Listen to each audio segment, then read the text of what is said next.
Hi there, it's the third Sunday of Lent, and I want to share a reflection on the scripture that has been suggested for Christians to read in church this Sunday.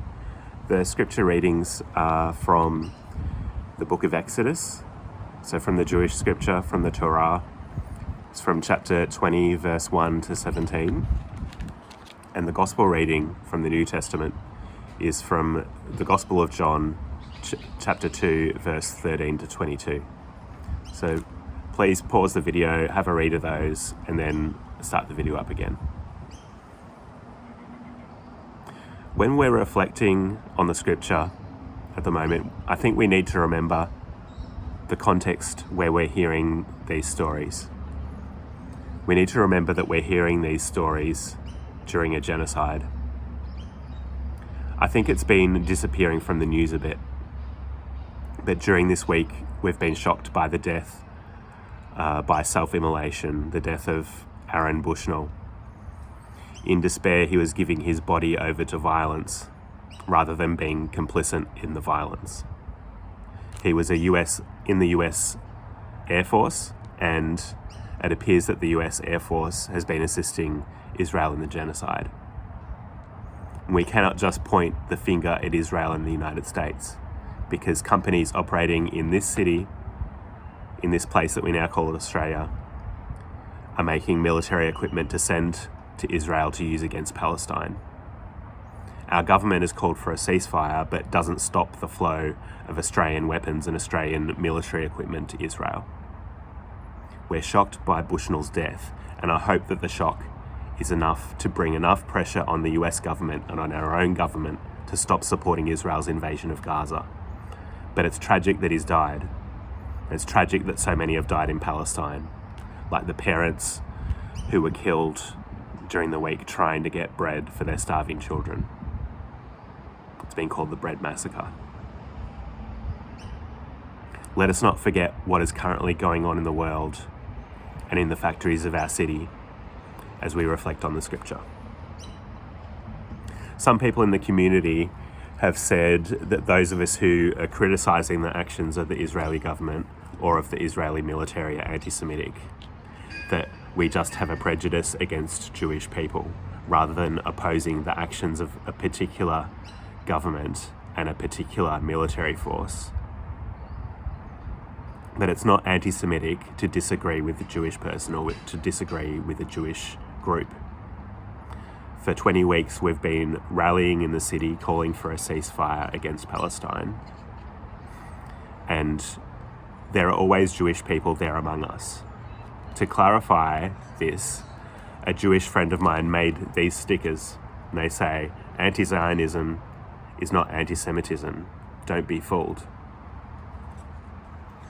But when we Christians read the scripture, we do need to be aware of anti-Semitism, because there has been a really ugly history of anti-Semitism in our scriptures and in the church.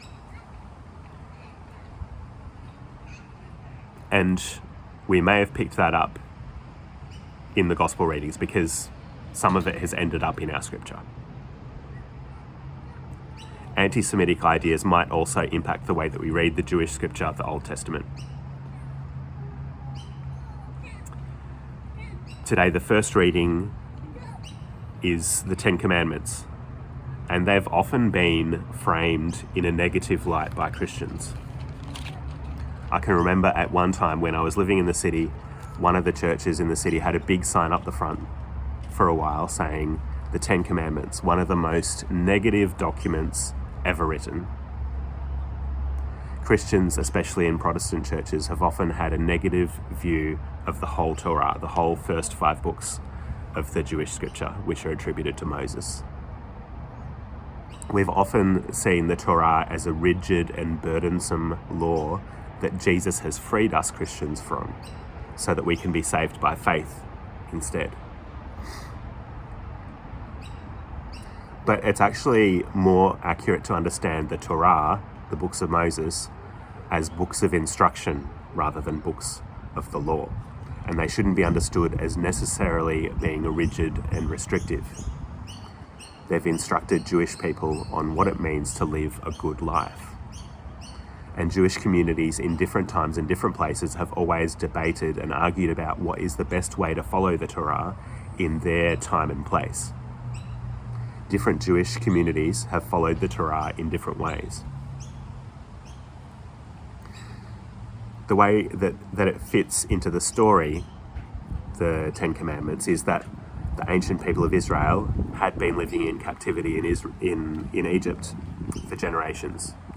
But the God of their ancestors has led them out into the wilderness and into freedom, to live in the land where their ancestors wandered, the land of Canaan. And God gives them these instructions, the Ten Commandments, as a picture of how they will live a good life in the land. God is setting up expectations about how they will relate to each other. And it starts off by talking about how they are going to relate to God. God is wanting their relationship to be special and exclusive, with the people not worshipping any other gods. And God is not wanting them to make any idols. We might think that God is talking about not making images of other gods like Baal or Asherah, gods that were being worshipped in the land. But it is just as much about them not trying to make images of their one God, not making images of the God of their ancestors. God is not willing to be constrained in a form created by human beings. It is human beings ourselves that carry the image of God. And idols can be used to try to control people, because the people who make the idols profit from them, and whoever controls the idols who can control who can approach the gods. So they're a way that the religious institutions can potentially control people. A lot of our English translations of this have God saying, "I am a jealous God." And I was actually listening to what Monica Melanchthon, who's the Old Testament Jewish scripture professor at Pilgrim Theological College, was saying about this during the week, because they do a podcast where they'll look at all the readings that have been looked at in the lectionary, and they'll have a bit of a discussion about them. And what she was saying was, it sounds like this is an okay translation saying I'm a jealous God, but it doesn't quite get the whole of what is being said in Hebrew. Some other translations are saying I am a zealous God.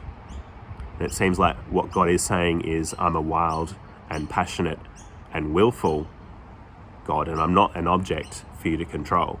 I'm not like an idol. In a similar way, God says that they're not to use God's name in vain. And in Protestant churches, we've often said that this means not using God's name as a swear word. And I think that's part way there, but it can just become a rule that we've followed without understanding it, I think. It means having reverence for the name of God, not throwing around the name of God lightly, saying, God said this, God said that, this is what God's like, as though we can be completely certain about that. Jewish people have taken this so seriously that we don't actually know exactly what the name of God, of the Jewish God, originally was. The vowels have been removed from the text and forgotten, and in some cases replaced with other vowels. So for a while we Christians thought that the name was Jehovah, but now we know that this was actually just a misunderstanding, even though we put it into some songs, and now we know that it's actually a made-up name, it's not the name of God. At this point, we start getting into some of the commandments that really go against the values of our society, I think. This Jewish vision of the good life includes making a whole day to rest, and that you shouldn't make anyone else work on that day either. From Friday night to Saturday night, everyone has to just rest. And this is so important that it's actually understood to be part of the pattern of how the world was created. So it's built into the world. We need to rest, and the earth needs to rest. Even God needs to rest. Our society does not encourage this, but it might be a good thing for us to try during the season of Lent. The commandments say that we should honour not just our father, which is assumed in patriarchal societies, but also our mother. And I think this is also a challenge for us in our society, in a society that idolises youth and often forgets about elders. The commandments are encouraging us to do this as part of what it means to live a good life. And the commandments say that we should not murder. This is not saying that all forms of killing are illegitimate. It's not talking about soldiers killing each other in war. It's not talking about executing somebody for a crime. Those are things that are expected to happen in this context, in the context that these commandments come from. I would say that the way of Jesus later on calls us further and calls us to renounce even execution and renounce even going to war. But Jesus is taking this command further when he says that. Even so, what we're hearing about at the moment in the news in Palestine is not legitimate according to this command. This command does not allow the Israeli Defense Force to kill civilians who are trying to get food for families. You can't say that that is war. It doesn't allow them to blow up homes and hospitals. That's murder. It's genocide. It doesn't mean that they can blow up universities and refugee camps. And before we righteously point the finger at Israel, we must remember that this military equipment that they're being used, some of it is being made here in our city. The commandments say that we should be loyal to our spouse or our partner. Obviously, as a person who's divorced, I'm not saying that we should never get divorced. And the church that I'm part of recognises that sometimes the only way forward is to end a relationship, because sometimes it can get that bad. But this command challenges our society's preference for keeping the options open and always being on the lookout for somebody better. It encourages us to stick with it and to try to work it out when things are difficult. It envisions this practice as being part of the good life. And the commandments say that we should not steal. This command has been turned back on us as colonist people, as colonist Christians on this continent. It's something that we Christians taught to First Peoples in the missions, but we didn't follow it ourselves. We live on stolen land and we worship on stolen land. We should be asking First Peoples about how we can live and worship honestly on their land. And the commandments say that we should not bear false witness against others. This is not simply talking about not telling lies, but it's more specifically about corruption, bearing false witness against someone in legal proceedings. And the last one is about being happy with what we have, not wanting to take other people's land or other people's people. Our society encourages us to aspire to have more, to buy better property, to buy a bigger property, to get more property. But this tendency is causing a housing crisis and stopping many people from being able to live a good life. As all the housing gets bought up by fewer and fewer people, with other people having to outbid each other for somewhere to rent, and many people struggling to pay rent. The Jewish vision of the good life is a challenge to our society, and while there are details that we might question and that we might debate, it's not a negative document unless we're afraid of the challenge. It could call us to treat our families and our neighbours better. It could call us to be a better society. This is the way that Jesus lived, even though he was part of the debates over how it should be followed, and even though he came into conflict with the Jewish religious leaders. In our gospel reading, we see the height of Jesus' conflict with religious leaders. John's gospel was written at a later time than the other gospels. Mostly so far this year we've been hearing from Mark, which is much earlier.